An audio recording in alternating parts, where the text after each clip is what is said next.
So hello and welcome back to Owen's Model Railways, and welcome back to another video from Coseley TMD. Now, you've probably already seen there's a huge amount of work gone on in the last 2 months, so we're going to really jump in quite quickly and see what I'm doing. So I've jumped behind the camera so we can have a look over the entire layout, and the first thing that will really jump out is the work that I've done at the back. So this was using some fairly common techniques, building a frame out of some card, filling it with some newspaper, and then laying some plaster cloth over the top. Now I've actually ended up with a really nice, slightly bumpy texture, like what you would see on hills in real life, and I'm really happy with the way that it looks. Now down at this end you can see there are a few things that I've done to try and add a bit of scenic interest. We've got one landowner on this side and one landowner on that side. So you can see there are two different shades of grass, which I think looks really good. It's subtle, but adds a real layer of depth to the layout.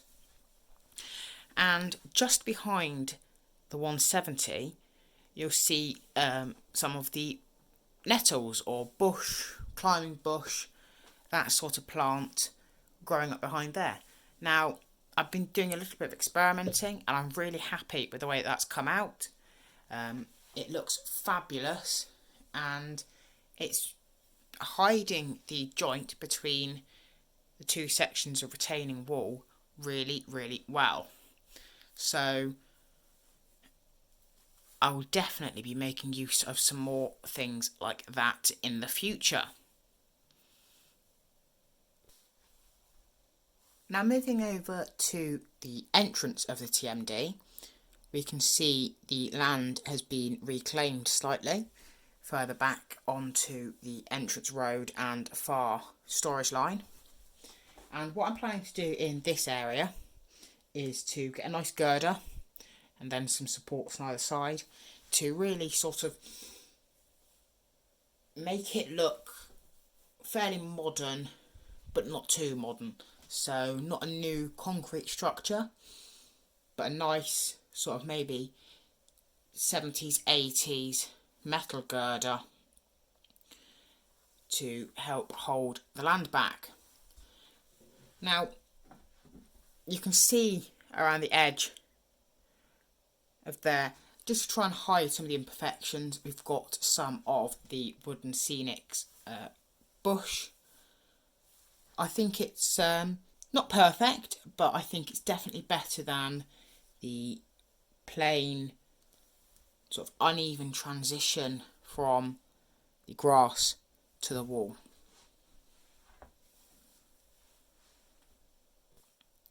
So now we're a bit closer to the layout. What we can see is we can get a nice view at that bramble or bush, and I think it really does look quite convincing. Obviously the join behind the two sections is hidden nicely, and I hope you'll agree that you can't tell there are two sections of wall there, and on a video it looks pretty decent, which is of course one of the biggest parts, is you guys are able to see that looks absolutely fine.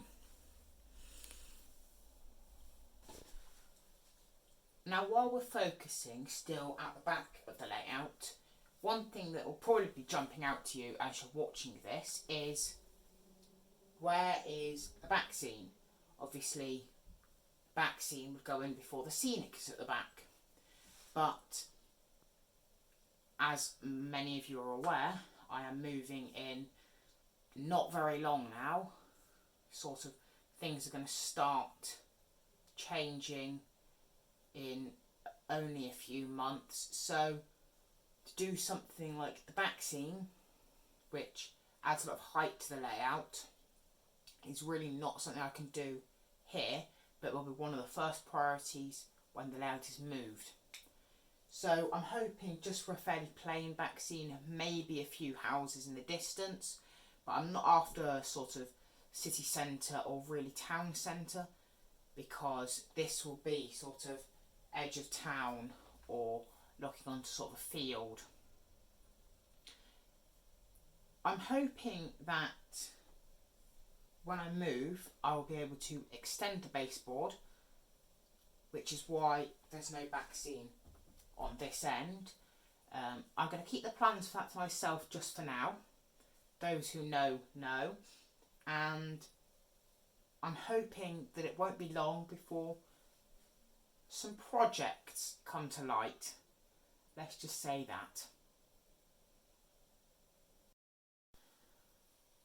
So now moving down to the front of the layout, we can see some of the stuff I've been working on actually in the past couple of days is the roadworks section, which I think looks really good. It's all scale model scenery kits. We've got the barriers, which are all glued in, and we've got some temporary traffic lights at either end, which are also glued in.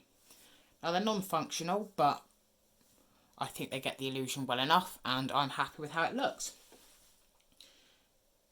Obviously, you've got the gap in the middle there for staff to get on and off, and leading back from the roadworks, pardon me, what we've got there is a large expanse that I'm hoping to turn into some sort of building site or scrapyard. Now, I've left it white for now because, first of all, I'm out of brown paint. Second of all, I'm not entirely sure what I definitely want to put on there, so leaving it with a fairly blank canvas is, of course, the easiest thing to do. It means I can continue to brainstorm and find some inspiration before committing to doing something.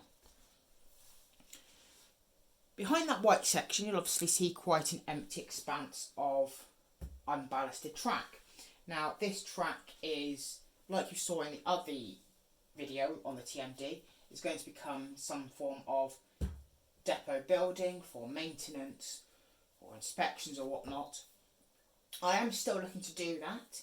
Obviously, I'm going to be scratch building because it's quite a specific length I'm after there. So I'm going to be scratch building something there. Potentially something very similar to what Galgorm Hall built for Cotsmore. David at Cotsmore.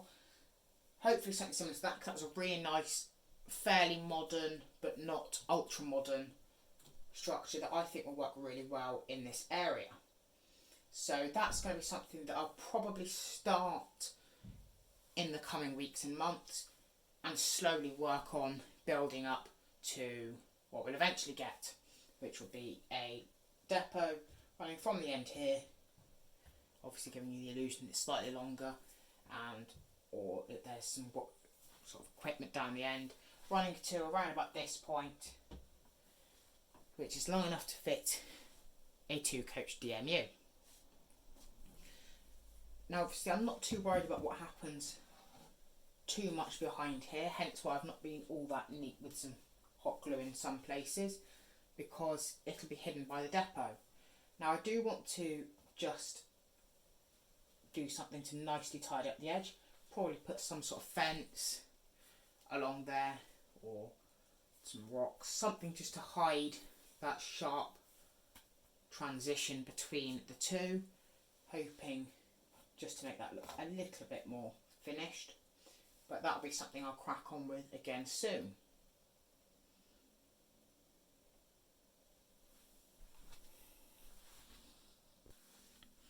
So moving further on down into the actual track work, you can see a few things I've added. So we've added some ground signals. These are non-functional. They're from Rusty Rails Modelling. I'll put a link in the description to their eBay store and Can you still do iCards? I don't know. YouTube's skipping so much, so potentially an iCard to their channel, potentially not. So that is that. They are really nice little things, to be honest.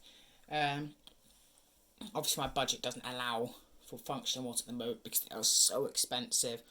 But for, I think these were £7.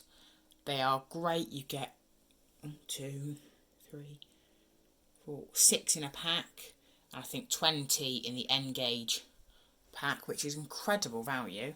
You need to paint them up yourself, so I've just done that. And stick them on your layout. They look brilliant.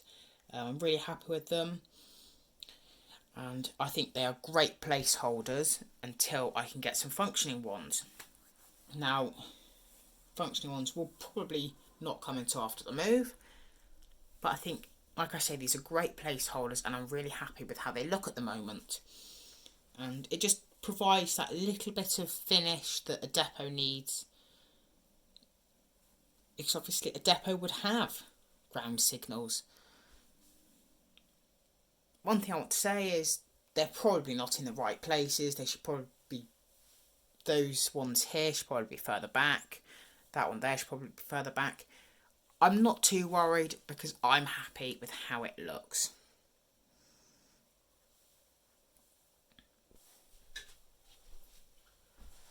So, as you can see, in these last 2 months or so, I've made an absolute shed load of progress, and I'm really happy with how the layout's looking. It's really started to come to life. I'm happy with the grasses and the shrubs. Obviously there are some improvements to be made here and there, and they'll be made over the next month or 2 months or so. But what have I really got planned that I'd like to get done by the next update? Well, I'm hoping to get some more of this front section finished. So leading up into the depot, we're going to have the road curving off, going off to more of the industrial estate or in towards town. I'd like to get some more cars to populate it, some lorries, network rail sort of things. Because at the moment we're limited to a couple of lorries and buses I have, and I didn't want to get them all out just because I think it would look a little bit wrong with so many similar lorries and buses. And then something else to do will be to start work on the shed. I'm hoping to get a nice amount of progress done before I move away, so that would be nice to see done.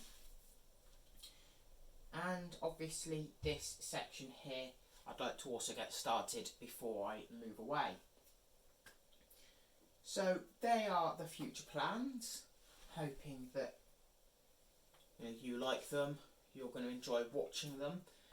And if you've got any ideas for the layout, I'd love to hear them. Obviously, if you've got some improvements I could make, I'm always open to hearing what you've got to say about it, because at the end of the day, some of you out there have got much more experience than me.